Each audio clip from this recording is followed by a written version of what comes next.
أعوذ بالله السميع العليم من الشيطان الرجيم بسم الله الرحمن الرحيم أحييكم بتحية الإسلام تحية من عند الله تحية مباركة من أهل الجنة. Dari Pekanbaru ke Pulau Meranti, sampai di Meranti lanjut lagi ke kota Kerinci. Entah macam mana jalannya tak tahu.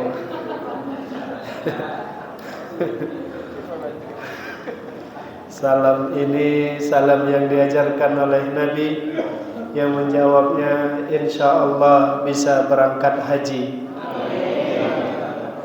Assalamualaikum warahmatullahi wabarakatuh. Masya Allah. Berangkat haji insyaAllah. Tahu saya mikirkan hanya naik Ustaz 59. Kalau Allah sudah izinkan berangkat. Alhamdulillahilladzi 'allamal insana ma lam ya'lam wa 'allama kullu syai'in bil qalam wa huwallahu alladzi 'allamal insana wa ja'ala likulli syai'in qadar. Nashhadu an la ilaha illallahul malikul qahhar wa nashhadu anna Muhammadan abduhu wa rasuluhu ahsanul bashar. Salatu wassalamu ala alihi wa ashabihi wa man tabi'ahu ila yaumil mahsyar.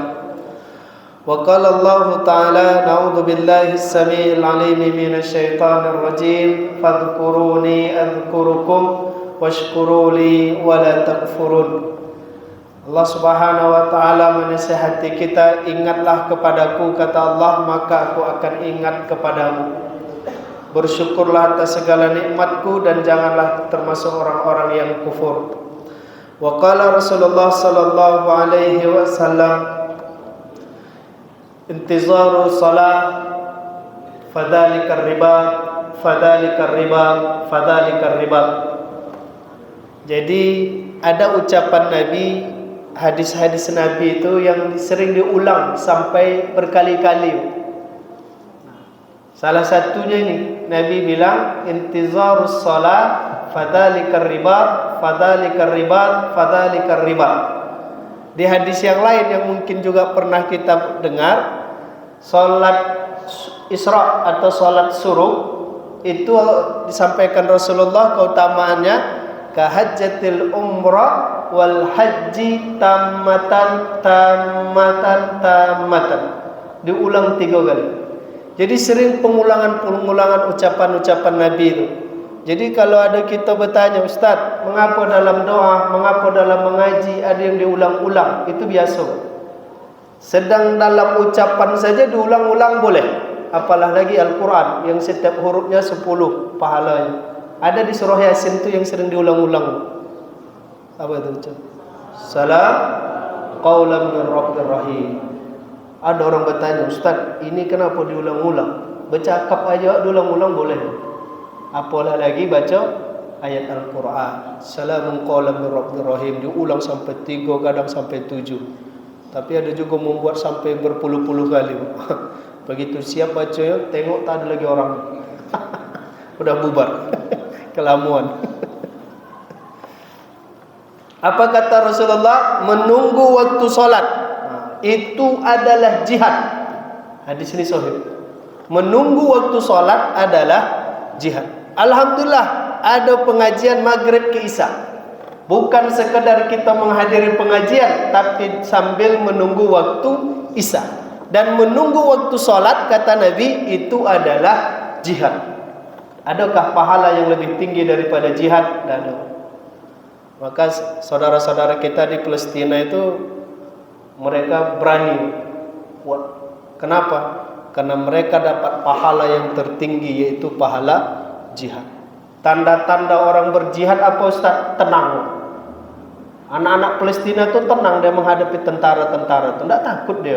Tenang aja. Di depannya tank itu berani aja dia. Di depannya tentara Israel bawa AK-42 itu tak takut dia. Kenapa? Karena mereka adalah jihad. Kita mengaji menunggu waktu salat maghrib sampai isya itu juga jihad. Dan orang mengaji ini adalah orang yang tenang. Tengoklah Pak, tak ada yang mengaji itu gelisah tuh, tidak ada, tenang. Saking tenangnya kadang menunduk dia. Itu tenang tingkat tinggi. Dan insya Allah istiqomah dalam kebaikan insya Allah. Amin. Alhamdulillah, pertama memuja dan memuji kita untuk Allah dengan lafaz Alhamdulillahirabbil alamin. Kemudian bersalawat kita kepada Rasulullah, Allahumma salli wa sallim wa barik alaihi. Salawat dan salam kepada keluarga dan para sahabatnya. Nabi yang hanya bisa kita lihat tulisan namanya, Nabi yang hanya kita sebut namanya, Nabi yang bisa kita ziarahi makamnya, tapi insya Allah diberikan rezeki oleh Allah bisa melihat wajahnya. Amin. Di sini kalau amin kuat Pak ya. Amin. Alhamdulillah. Gimana kabar Bapak Ibu, sehat?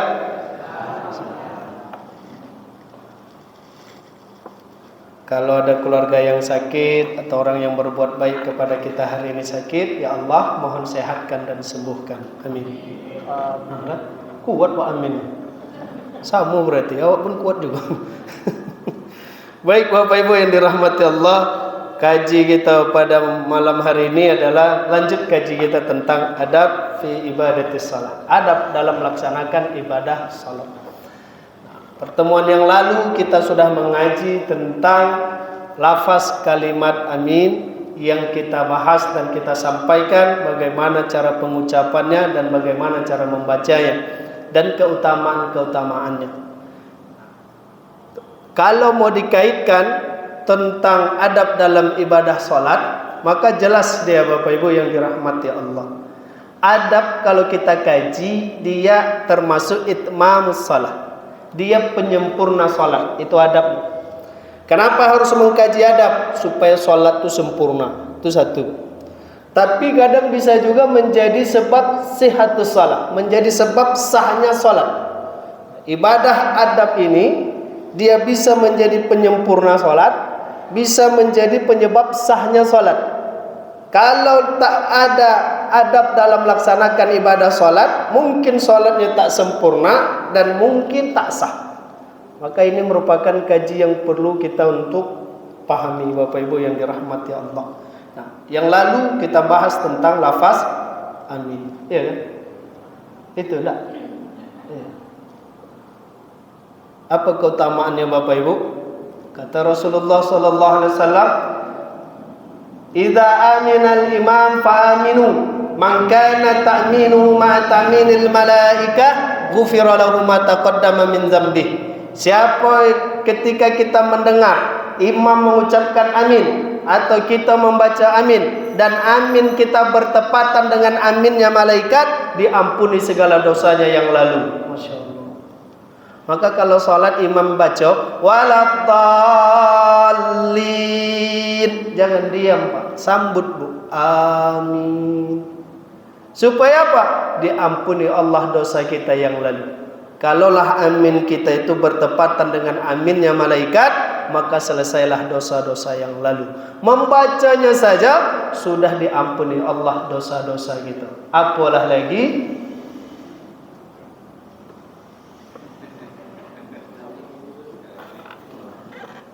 Lepsat. Ini dakwah sampai ke mana-mana nih.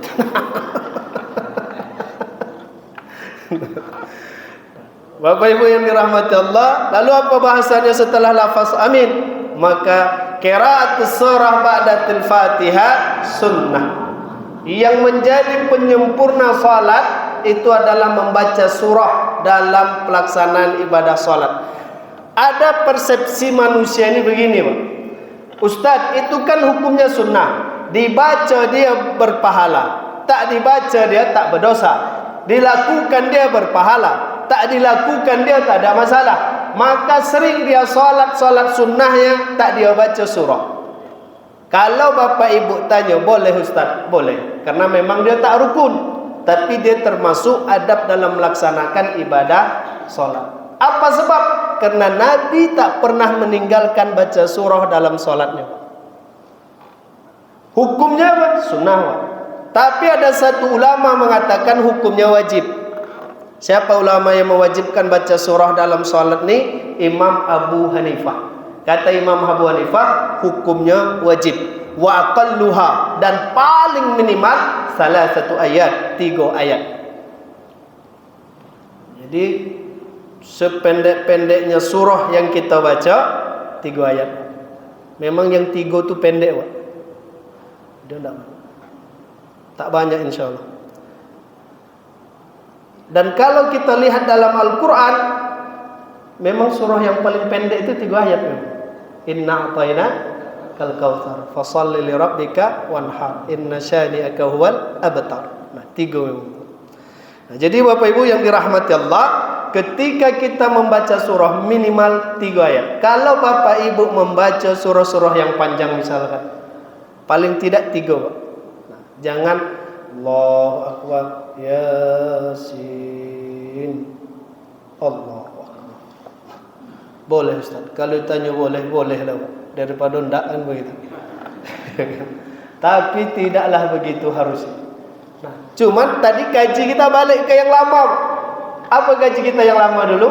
Kalau lupa kita baca surah, tak boleh mencari surah yang lain. Itu satu ya.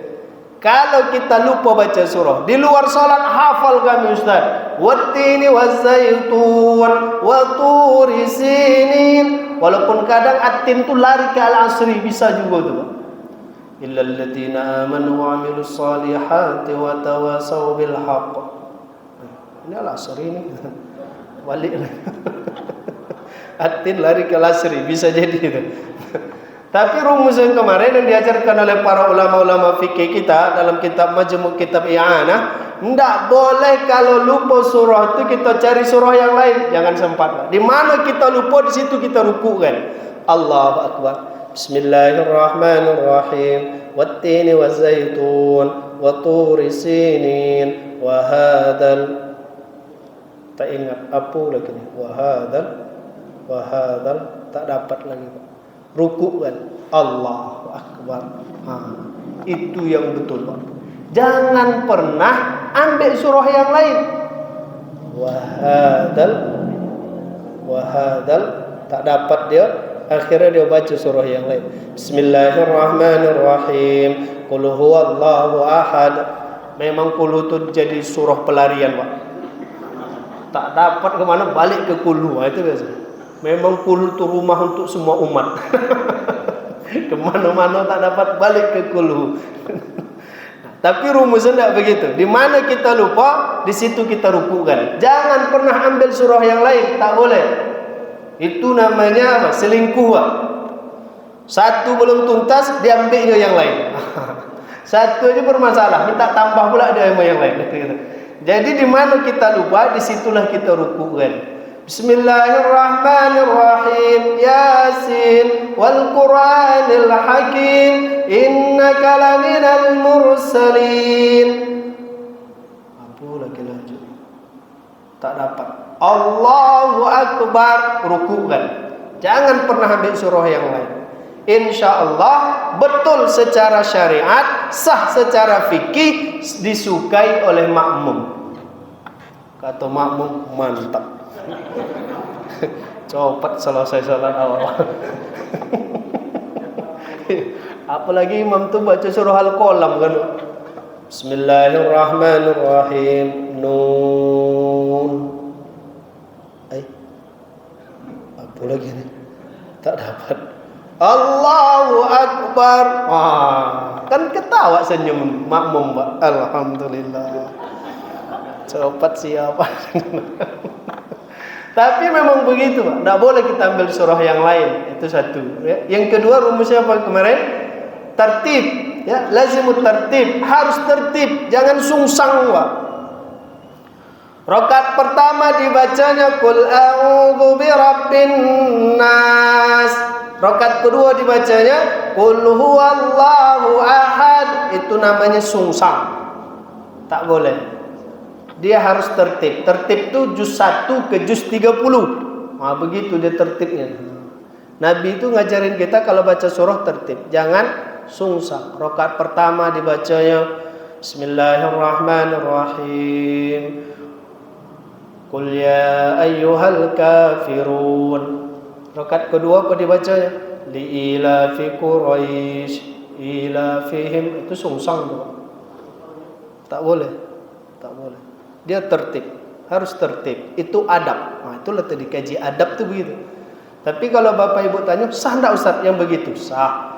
Kalau nanti jumpa imam yang begitu, mamam. Tak apa Pak, itu nasib kita jadi makmum. Terima saja. Maka paling nikmat tuh di sini, Bang. Tertib dia, Masya Allah. Terus nanti ada khatamannya kan Haji. Alhamdulillah. Nah, saya kemarin subuh di satu masjid. Allahu Akbar. Apa dibaca imam tu? Rakaat pertama dibacanya Al-Waqiah. Sedap kita dengar pada Masya Allah. Sampai ayat Kilan salaman salama. Ruku. Allahu Akbar. Rakaat kedua awak berharap disambungnya. Washabul yamin. Harus berharap awak disambungnya. Ternyata dia lari ke juz 30. Mama pikir. Nasib kalau jadi makmum. Harusnya disambung. Tak apal dia lagi mungkin Ustaz. Nah, rumusnya tadi paling sedikit 3 ayat. Kalau kita hafal misalkan 10, dibuatlah rakaat pertama tu 6, rakaat kedua 4, kan selesai dia. Kenapa? Karena yang paling sedikit itu 3, itu paling sedikit. Sedikit tu 3 dia. Jadi yang banyak apa Ustaz? Yang banyak itu kalau angka pertama itu yang banyak. Kalau tak ada angka pertama, maka angka yang lain itu tak ada nilainya. Jadi kalaulah kita kaji secara fikih, baca surah itu kan sunnah Ustaz, tak dibaca dia sah, betul. Tapi ada adab dalam ibadah, dan itulah membaca surah. Maka nanti Bapak Ibu yang dirahmati Allah, ada istilah dalam fikih ini juga, adab dalam salat. Yang istilah ini sudah sering kita dengar. Islam itu mudah, tapi jangan dimudah-mudahkan. Salat itu mudah, tapi jangan dimudah-mudahkan. Salat itu mudah, tapi jangan dimudah-mudahkan. Apa beda mudah sama dimudah-mudahkan? Inilah saya kasih contohnya. Misalkan begini, baca surah itu mudah, ya, tapi jangan dimudah-mudahkan. Akhirnya dia tak peduli tentang adabnya, tentang urutannya, suka artinya saja. Itu tak boleh. Itu namanya memudah-mudahkan. Rakaat pertama dia baca juz 1, Alif Lam Mim, Dzalikal kitabu la raiba fih, sampai ayat yang kelima, Pak. Habis 5. Rakaat kedua apa dibacanya? Qul huwallahu ahad. Mantap betul, satu Quran awal hari ini. Awal sampai akhir satu Quran. Tak usahlah begitu. Sambung sajalah. Apa salahnya? Sambung 2 ayat lagi, 3 ayat lagi. Maka dulu pernah ada pertanyaan tuh. Kami rakaat pertama sering baca ayat kursi Ustaz, tapi rakaat kedua sering kami baca kulhu. Maka hendaknya itu tak dibuat. Kalau rakaat pertama ayat kursi, rakaat kedua sambungan dari ayat kursi. Paling tidak 2 ayat, paling tidak 2 atau 3 ayat. Kalau Imam Syafi'i 1 ayat pun boleh. Kalau Imam Abu Hanifah minimal 3 ayat. Apa sambungan dari ayat kursi? Itulah dihafal. Ayat pertama itu ayat kursi, rakaat pertama ayat kursi kita baca, tuntas dia. Rakaat kedua sambungan dari ayat kursi itu. Itulah hendaknya yang kita baca. Jangan habis ayat kursi awak ruku, rakaat kedua apa yang dibaca? Qul huwallahu ahad. Tidak usah. Sambungan ayat kursi itu dibaca. Tentu itu lebih pas. Maka tadi bahasanya, Pak, salat itu mudah, tapi jangan dimudah-mudahkan. Islam itu mudah, tapi jangan dimudah-mudahkan. Apa contohnya? Bapak Ibu yang dirahmati Allah, salat itu mudah, tapi jangan dimudah-mudahkan. Rumusnya begini, Pak.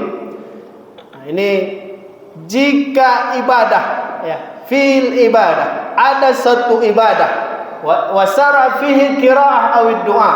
Di dalam ibadah itu ada syariat untuk membaca doanya. Doanya khusus terkait dengan ibadah itu, bukan doa yang berbeda. Kemudian kita tidak hafal doanya, maka jangan tinggalkan ibadahnya, tapi doanya yang boleh diganti. Kalau kita tinggalkan ibadahnya, itu namanya memudah-mudahkan. Tapi kalau kita ganti doanya, ibadahnya tetap kita buat, doanya yang kita ganti, itulah yang masuk kategori mudah. Kalau kita karena tak hafal doanya, akhirnya ibadahnya kita tak buat, itu namanya memudah-mudahkan. Contohnya apa Ustaz? Satu, sujud tilawah. Sujud tilawah. Kalau kita baca Al-Quran nih, Pak, ada 14 ayat, 14 surah. Di situ ada disuruh kita untuk sujud sajadah. Sujud sajadah itu perintah, baik dalam salat ataupun tidak. Ketika baca Quran ada ayat sajadah, sujudlah kita. Tapi bahasanya begini, Ustaz, kami tak hafal doa sujud sajadah. Tetap sujud, tapi doanya boleh diganti. Apa doa sujud sajadah? Sajada wajhiya lilladzi khalaqahu wa sawwarahu wa saqqa sam'ahu wa basarahu bihaulihi wa quwwatihi fatabarakallahu ahsanul khaliqin, atau bi ahsanil khaliqin. Yang mana yang biasa dibaca. Habis itu kita bangkit. Nah, kadang tak hafal sajadah, sajadah, sajadah, sajadah, apa sajadah. Tapi tetap harus sujud, harus sujud. Mudahkan sujud itu. Gimana caranya? Datangkan doa yang lain. Sujudnya jangan ditinggalkan. Sujud dibuat, tapi datangkan doa yang lain. Apa doa sujud yang hafal gitu? Itulah yang baca. Apa yang hafal kira-kira? Subhana Rabbil a'la. Jadi loh, alhamdulillah, Pak. Insyaallah masuk surga itu. Subhana Rabbiyal a'la. Dapat ayat sajadah, sujud. Allahu akbar. Oh, ini sujud sajadah. Awak baca sajadah wajhiyah, sajadah wajhiyah. Tak dapat lagi apa lanjutannya. Ingatlah kaji. Oh ya, kata ustaz tu boleh baca doa sujud yang lain. Bacalah Subhana Rabbiyal a'la wa bihamdihi. Allahu akbar. Itulah yang dimaksud dengan mudah. Tapi kalau dimudah-mudahkan, ada ayat sajadah dia tak sujud. Nah, itu yang mudah-mudahkan itu. Walaupun bahasanya kan tak wajib Ustaz, betul tak wajib. Tapi Bapak Ibu akan merasakan tinggi dan mulianya amalan-amalan hukum yang sunnah itu, Pak. Bukan yang wajib. Yang wajib itu dah tentulah dia. Tapi yang amalan-amalan yang tidak wajib itu justru itu nanti akan bisa menjadi penyelamat. Dia yang akan menjadi hujjah. Yang kedua apa contohnya yang kita disuruh mudah, jangan dimudah-mudahkan. Yang kedua itu dalam sholat kita disuruh memperbanyak doa. Di mana kita perbanyak doa dalam sholat? Di dua tempat. Yang pertama ketika sujud, yang kedua ketika tahiyat, akhir dari tahiyat sebelum salam. Ada 4 doa di akhir tahiyat sebelum salam. Tak hafal kita, jangan tinggalkan doanya, tapi ganti doanya yang lain. Doa itu kan ada 4, agak susah gitu, Pak, ngapalnya mungkin. Allahumma inni a'udzubika min adzabi jahannam. Kalau di luar salat hafal kami, Ustaz. Tapi ketika dalam salat, fil alamina innaka hamidum majid. Allahumma inni a'udzu apa ini? Tak dapat, Pak. Jangan tinggalkan doanya, ganti doanya. Apa doa yang hafal kita, Bu? Rabbana atina. Bacalah itu. Boleh Ustaz? Boleh. Dah ada ulama yang melarang. Fil alamina innaka hamidum majid. Rabbana atina fid dunya hasanah fil akhirati hasanah wa qina adzabannar. Selesai. Boleh Ustaz? Boleh, silakan. Jangan dibaca doa harian. Yang tak boleh itu doa harian. Walaupun dia bahasa Arab, jangan dibaca. Rabbana atina fid dunya hasanah fil akhirati hasanah wa qina adzabannar. Imam belum salam, masih ada waktu untuk nambah doa. Tapi cari yang berbahasa Arab. Dengan catatan jangan doa harian. Aku tak dibaca pula nanti doa bismika Allahumma ahya wa bismika amut. Itu mau tidur. Itulah yang dimaksud dengan mudah. Yang ketiga yang mudah itu apa? Nah, ini bagi Bapak Ibu yang kunut ya, yang kunut. Yang tak kunut dia tidak masuk dalam pembahasan ini. Bapak Ibu yang berkeyakinan subuh harus kunut, silakanlah Bapak Ibu kunut, dan harus kunut, Pak. Kalau kita berkeyakinan di sholat subuh itu ada kunut ya, harus kunut kita. Kalau tidak, sholat kita tak sah. Tapi Ustadz ada pengajian yang kata Ustadz tuh sholat subuh tak mengapa kalau tak kunut. Itu bagi orang yang tidak meyakini sholat subuh harus kunut. Itu betul Pak pemahamannya, dan itu mazhab Maliki, itu betul, tak salah. Tapi bagi kita yang berkeyakinan di sholat subuh harus kunut, maka kita tak boleh tinggalkan kunut. Tapi memang kini ada pengajian yang jamaah itu pulang dari masjid, bukan senyum dia Pak, cemerut dia. Habis itu pergi dia ke kedai, ke apotek. Ngapain? Beli bodrek. Pusing kepalanya. Kenapa pusing? Karena 4 ustadz diundang, 4 ceramah ustadz, 4 pula pendapatnya. Apa tak pusing kepala jamaah? Datang ustadz di minggu pertama. Bapak Ibu yang dirahmati Allah, kalau sholat subuh harus kunut. Kalau tak kunut, subuh tak sah. Karena Rasulullah tak pernah meninggalkan kunut hatta fariqud dunya, sampai dia wafat. Hadisnya sahih. Selesai.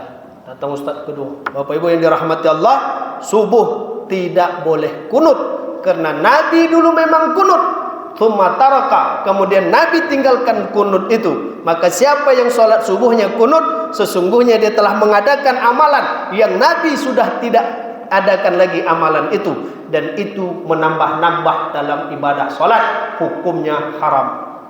Cemurut jamaah itu. Datang ustadz yang ketiga. Bapak Ibu yang dirahmati Allah, sesungguhnya kalau kita sholat subuh mau pakai kunut silakan, tak pakai kunut tidak ada mengapa. Mau kunut atau tak kunut tak ada masalah. Cemurut yang mana yang betul? Datang ustadz yang keempat.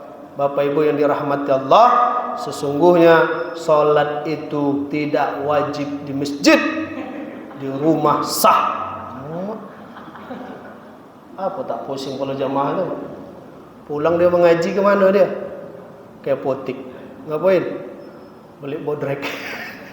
Pusing kepalanya. Nah, maka kaji ini, kalau Bapak Ibu berkeyakinan subuh harus kunut. Ini keyakinan kita kan? Kalau yang berkeyakinan ini, Pak.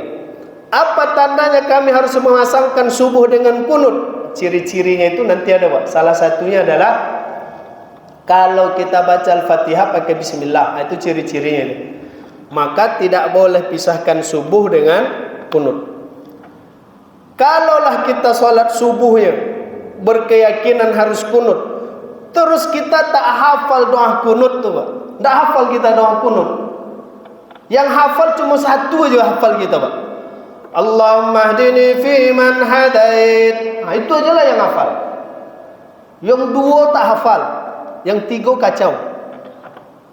Memang nomor 1 tuh enak ngapalnya Pak. Kalau nomor 2 payah. Nomor 3 apa lagi? Nomor 1 tuh ingat Allahumma hdini fi man hadait. Nah, 1 itu aja lah yang hafal. Tak apa Pak. Dah boleh lah. Nah, cuma tadi fikihnya Pak, mudahkan.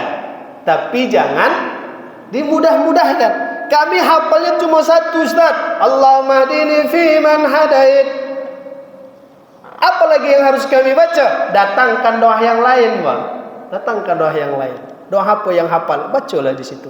Kami hafal doanya, doa munajatnya Nabi Yunus Ustaz. Bacalah. La ilaha illa anta subhanaka inni kuntu minaz zalimin. Kami hafal juga munajat Nabi Adam Ustaz. Rabbana zalamna anfusana wa illam taghfir lana wa tarhamna lanakunanna minal khasirin. Kami hafal juga doa sapu jagat. Rabbana atina fid dunya hasanah fil akhirati hasanah wa qina adzabannar.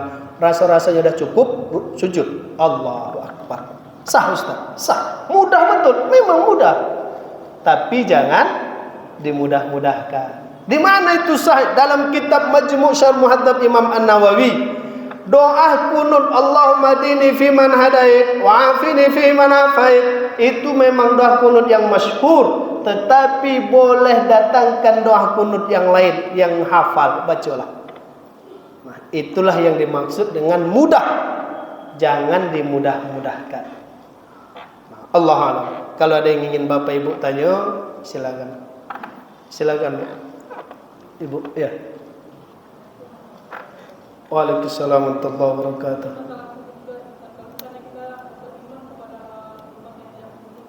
Oke. Ya.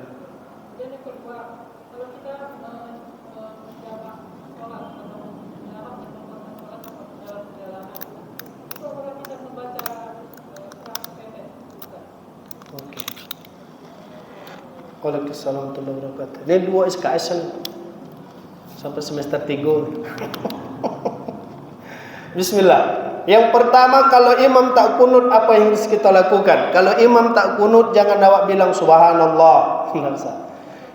Salat subuh itu boleh tak kunut, Ustaz? Boleh, bagi orang yang tak meyakini kunut itu tidak bagian dari salat subuh.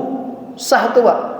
Tapi bagi orang yang meyakini kunut itu bagian dari salat subuh, tak boleh dia tak kunut. Nah, itu kalau amalan pribadi. Masuk kita berjamaah. Kalau berjamaah gimana? Kalau berjamaah, kata Rasulullah sallallahu alaihi wasallam, ju'ilal imam liyutamma bih. Imam itu dibuat untuk menyempurnakan amalan kalian. Imam itu dibuat untuk kalian ikuti. Maka kalau imam tak kunut, kita tidak kunut. Imam Syafi'i pernah ke Irak. Imam Syafi'i kunut sampai di Irak, dia disuruh jadi imam. Suruh jadi imam. Tak mau Imam Syafi'i. Kata sahabat-sahabat ulama-ulama Irak itu, kalau bahasa gitu ya, kalau imam tak mau jadi imam solat subuh kami tak mau solat. Begitu pula ulama-ulama dulu, Pak. Disuruh imam nolak ada. Tapi ada orang kini tengok kiri kanan tak ada maju dia. Maju kiri kanan maju. Ada juga model begitu. Nah, di sana rakaat kedua, sahabat Irak itu, ulama-ulama Irak udah siap-siap mau kunut nih, Pak. Tiba-tiba Imam Syafi'i sujud langsung. Allahu Akbar. Heran mereka. Diskusilah habis sholat subuh itu. Kenapa tidak kunut? Apa kata Imam Syafi'i? Takriban li Imam Hanafi. Menghormati Imam Abu Hanifah, Imam Hanafi. Karena Irak itu mazhabnya Hanafi. Maka Imam Syafi'i tak kunut di situ. Karena menghormati. Nah, kalau status kita makmum, catatannya 2. Yang pertama, kalau imam tak kunut, kita tak kunut. Yang kedua, kalau imam kasih kesempatan, kita boleh kunut. Kalau imam berikan izin, Pak. Apa tanda imam berikan izin tuh? Iktidalnya lama. Sami Allahu liman hamidah. Rakaat kedua nih, lama imam tuh. Kunutlah kita, Pak. Boleh. Pak Ustaz, bukankah kalau imam tak kunut kami tak boleh kunut? Betul. Tapi kalau imam kasih izin, silakan buat. Kan dah diizinkan imam. Apa tanda imam izin? Imam berikan iktidal, waktunya lumayan lama. Itu tanda dia memberikan izin. Tak perlu dia bercakap. Sami Allahu liman hamidah. Saya izinkan yang mau kunut.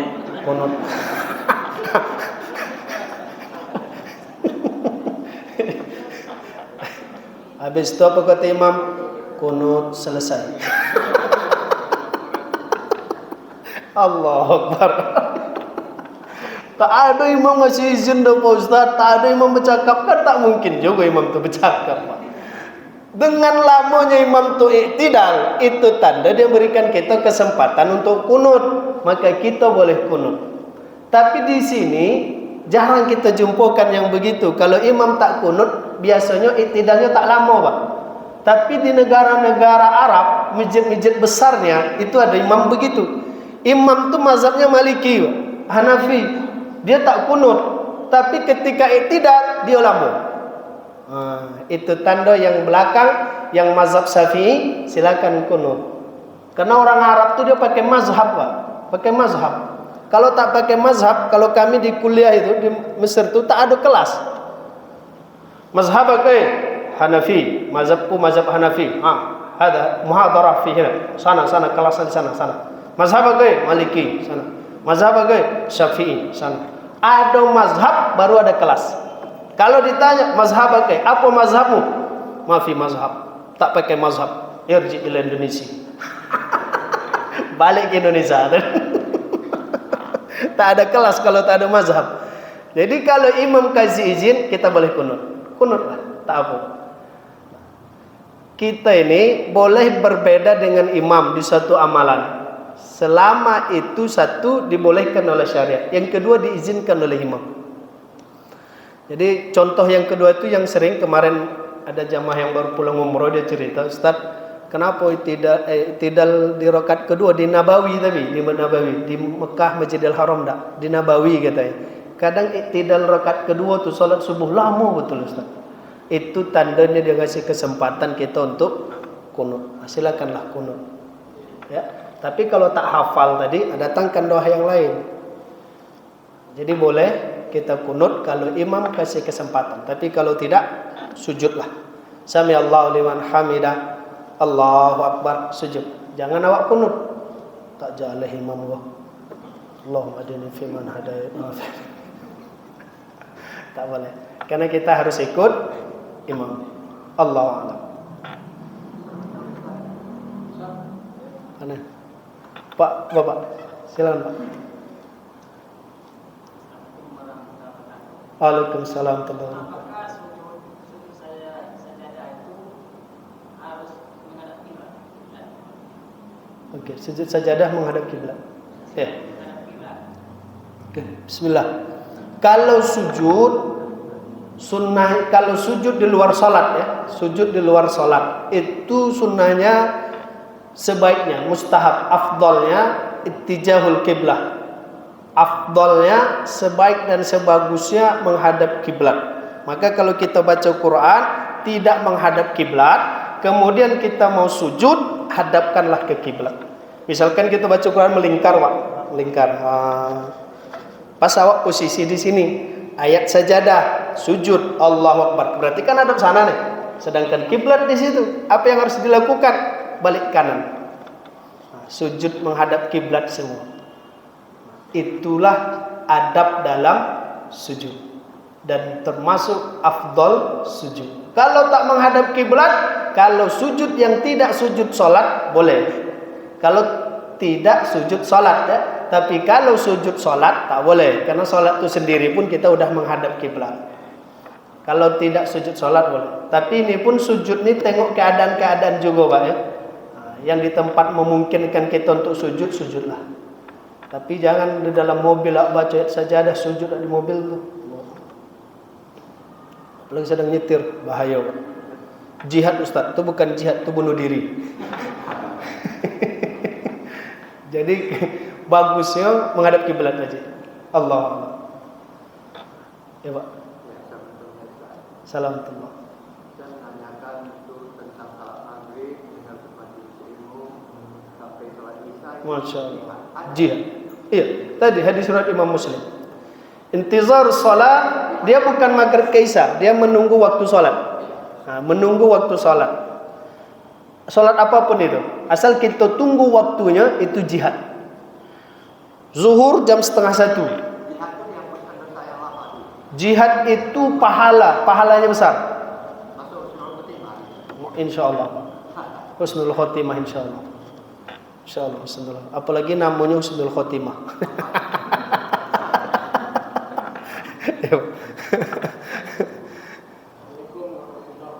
Waalaikumsalam warahmatullahi wabarakatuh.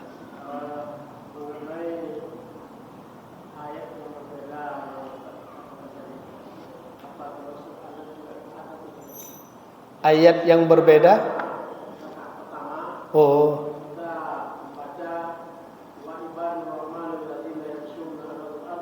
Hauna. Qul huwallahu.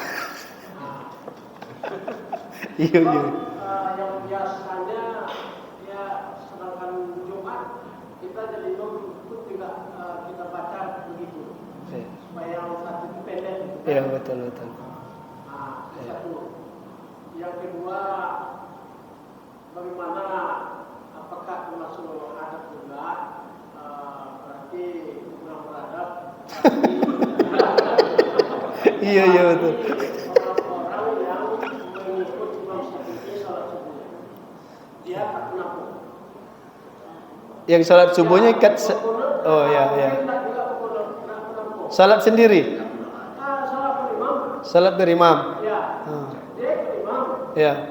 Tentu sedianya Iya, dia enggak. Apakah dia tidak mengampu itu tak baca kunut itu termasuk juga? Tidak beradab.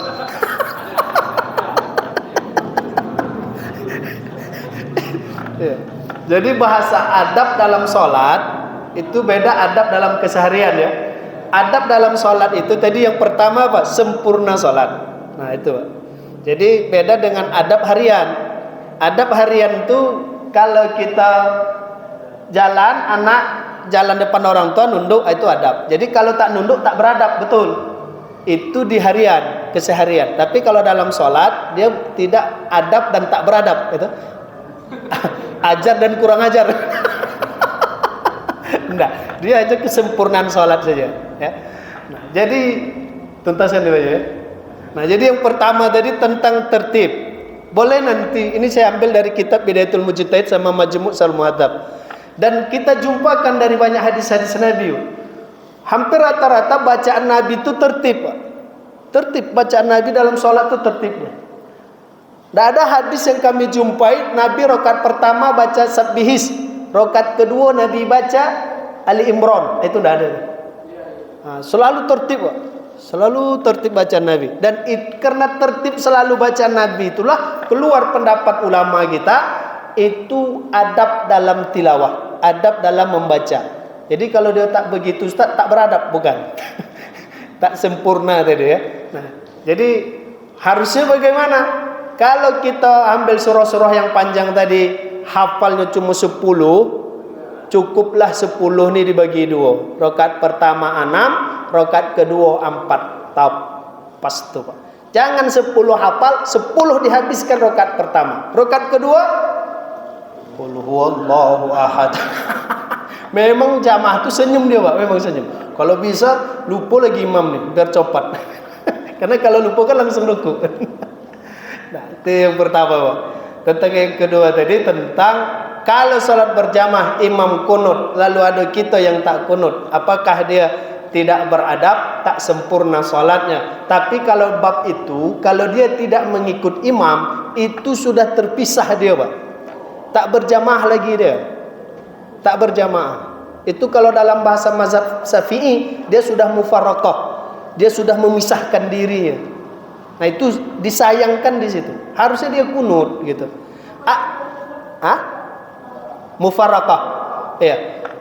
Mazhab yang tidak kunut dalam subuh itu mazhab Maliki dan mazhab Hanafi. Tapi dalam mazhab Maliki dan Hanafi sendiri, kalau kita baca pendapatnya, kalau imam, kalau makmum wajib ikut imam. Itu pendapat mereka. Kalau makmum wajib ikut imam. Iya. Kalau bahasa saya, itulah makmum yang setia.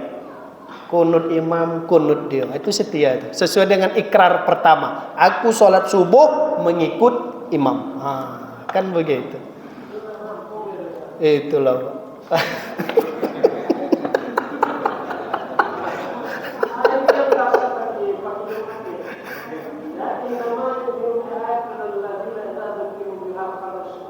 Oke. Sujud dia. Junubu manil madaji. Iya.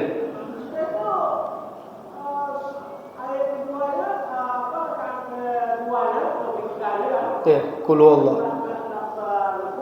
Iya.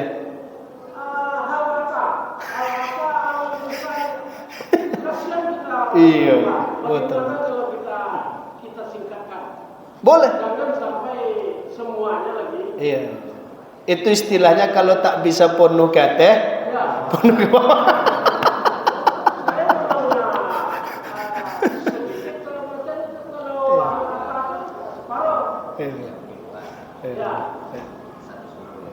Boleh Mas. Yang paling sedikit 3 tadi ya, 3 ayat. Paling sedikit 3. Iya. Paling sedikit 3. Maka 3 itu sedikit. Yang banyak tuh Allahu a'lam. Demikian Bapak Ibu, sehat selalu, Allah mudahkan segala urusan, Allah berkahi yang dimiliki, Allah terima segala ibadah, Allah ampuni segala dosa. Amin ya rabbal alamin. Taqabbalallahu minni wa minkum. Assalamualaikum warahmatullahi wabarakatuh.